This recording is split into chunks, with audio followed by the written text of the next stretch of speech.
नवीं कक्षा की पाठ्य पुस्तक क्षितिज में संकलित पाठ उपभोक्तावाद की संस्कृति।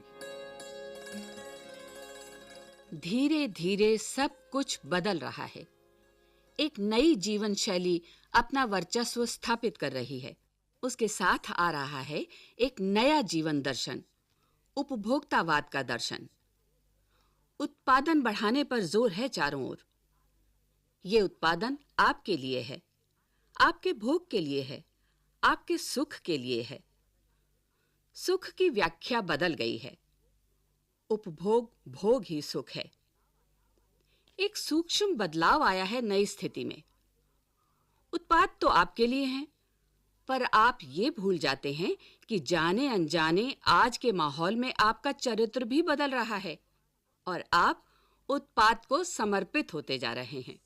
विलासिता की सामग्रियों से बाजार भरा पड़ा है, जो आपको लुभाने की जी तोड़ कोशिश में निरंतर लगी रहती हैं। दैनिक जीवन में काम आने वाली वस्तुओं को ही लीजिए। टूथपेस्ट चाहिए, ये दांतों को मोती जैसा चमकीला बनाता है, ये मुंह की दुर्गंध हटाता है, ये मसूड़ों को मजबूत करता है और ये पूर्ण सुरक्षा देता है। वो सब करके जो 3-4 पेस्ट अलग-अलग करते हैं, किसी पेस्ट का मैजिक फॉर्मूला है। कोई बबूल या नीम के गुणों से भरपूर है, कोई ऋषि मुनियों द्वारा स्वीकृत तथा मान्य वनस्पति और खनिज तत्वों के मिश्रण से बना है। जो चाहे चुन लीजिए। यदि पेस्ट अच्छा है तो ब्रश भी अच्छा होना चाहिए।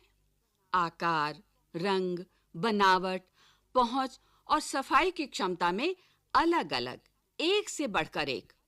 मुंह की दुर्गंध से बचने के लिए माउथ वॉश भी चाहिए। सूची और भी लंबी हो सकती है, पर इतनी चीजों का ही बिल काफी बड़ा हो जाएगा, क्योंकि आप शायद बहुविज्ञापित और कीमती ब्रांड खरीदना ही पसंद करें। सौंदर्य प्रसाधनों की भीड़ तो चमत्कृत कर देने वाली है। हर माह उसमें नए-नए उत्पाद जुड़ते जाते हैं। साबुन ही देखिए, एक में हल्की खुशबू है, दूसरे में तेज। एक दिन भर आपके शरीर को तरोताजा रखता है, दूसरा पसीना रोकता है, तीसरा जर्म से आपकी रक्षा करता है। ये लीजिए, सिने स्टार्स के सौंदर्य का रहस्य, उनका मनपसंद साबुन। सच्चाई का अर्थ समझना चाहते हैं? ये लीजिए। शरीर को पवित्र रखना चाहते हैं? ये लीजिए, शुद्ध गंगा जल में बना साबुन। चमड़ी को नर्म रखने के लिए ये लीजिए। महंगी है, पर आपके सौंदर्य में निखार ला देगी। संभ्रांत महिलाओं की ड्रेसिंग टेबल पर 30-30 हजार की सौंदर्य सामग्री होना तो मामूली बात है। पेरिस से परफ्यूम मंगाइए, इतना ही और खर्च हो जाएगा। ये प्रतिष्ठा चिन्ह हैं, समाज में आपकी हैसियत जताते हैं। पुरुष भी इस दौड़ में पीछे नहीं हैं। पहले उनका काम साबुन और तेल से चल जाता था। आफ्टर शेव और कोलोन बाद में आए। अब तो इस सूची में दर्जन 2 दर्जन चीजें और जुड़ गई हैं। छोड़िए इस सामग्री को, वस्तु और परिधान की दुनिया में आइए। जगह-जगह बुटीक खुल गए हैं। नए-नए डिजाइन, परिधान बाजार में आ गए हैं। ये ट्रेंडी हैं और महंगे भी। पिछले वर्ष के फैशन इस वर्ष शर्म की बात है। घड़ी पहले समय दिखाती थी, उससे यदि यही काम लेना हो तो 400-500 में मिल जाएगी। हैसियत जताने के लिए आप 50-60 हजार से लाख 1.5 लाख की घड़ी भी ले सकते हैं। संगीत की समझ हो या नहीं, कीमती म्यूजिक सिस्टम जरूरी है। कोई बात नहीं यदि आप उसे ठीक तरह चला भी न सकें। कंप्यूटर काम के लिए तो खरीदे ही जाते हैं।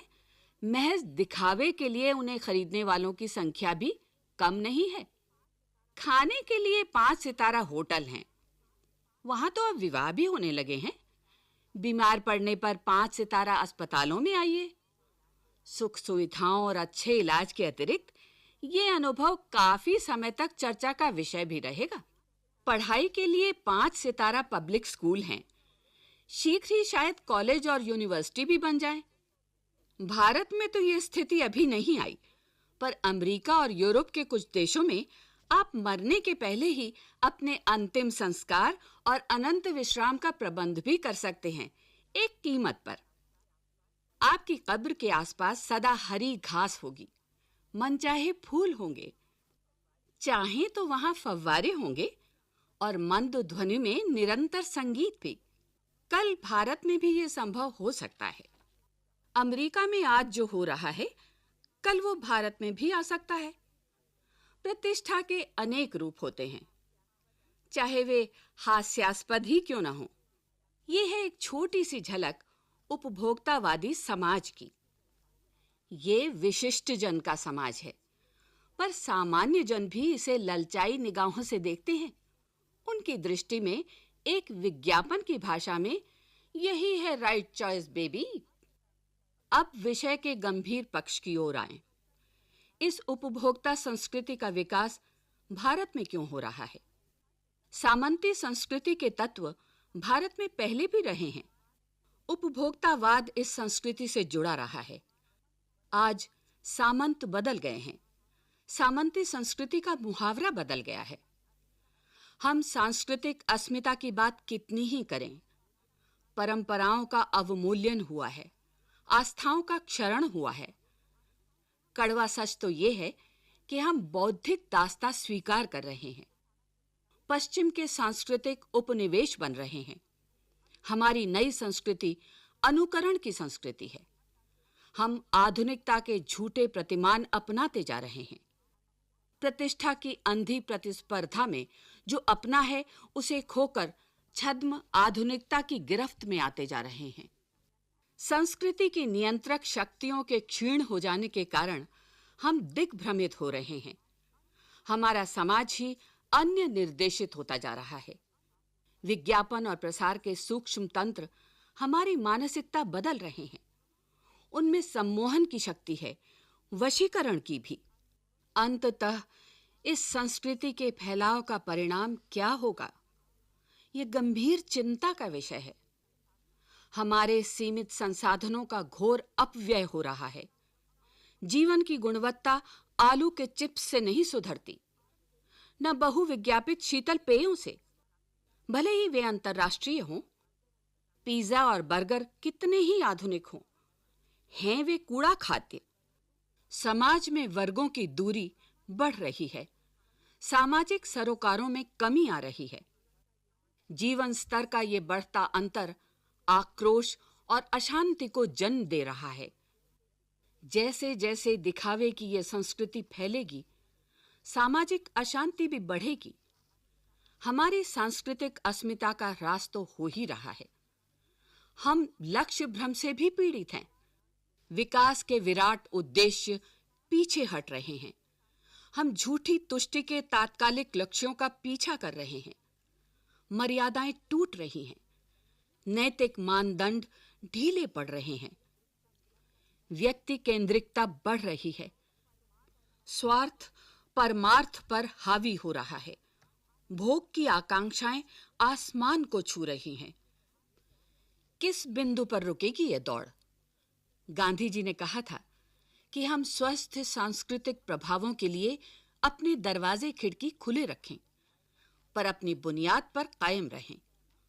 उपभोक्ता संस्कृति हमारी सामाजिक नींव को ही हिला रही है। ये एक बड़ा खतरा है। भविष्य के लिए ये एक बड़ी चुनौती है।